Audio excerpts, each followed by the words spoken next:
C'est sur ce site de Folchwiller que sera étudié de très près le gaz de charbon. Le projet Régalore, mis en place à la demande de la région Lorraine, regroupe des chercheurs du laboratoire Géoressources de l'Université de Lorraine et du CNRS qui auront pour objectif d'étudier les procédés d'extraction du gaz de houille et surtout d'en estimer la quantité présente dans les veines de charbon du bassin houiller. C'est un site sur lequel on va faire pour la première fois des mesures de gaz en continu, in situ, à plus de 1000 mètres de profondeur.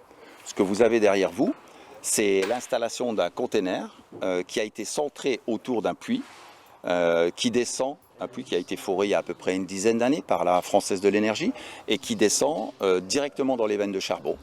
Et dans ce puits-là, on va descendre une sonde de mesure qui a été faite en collaboration avec Solexpert, Suisse et France. Pourquoi c'est un challenge scientifique ?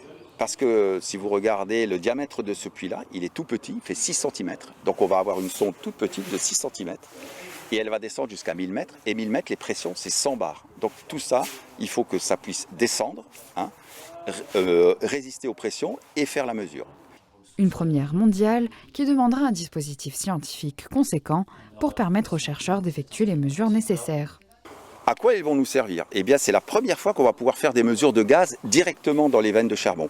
Et ces données-là, elles vont être fondamentales pour pouvoir estimer la ressource en gaz des veines de charbon. Quand on dit ressources en gaz, ça signifie les quantités de gaz qui sont actuellement disponibles dans le milieu géologique. Le projet, financé pour 4 ans, prendra fin en 2022 et aucune exploitation des ressources gazières du site n'est prévue. Celui-ci restera donc purement dédié à la recherche et aura même vocation à devenir un site européen.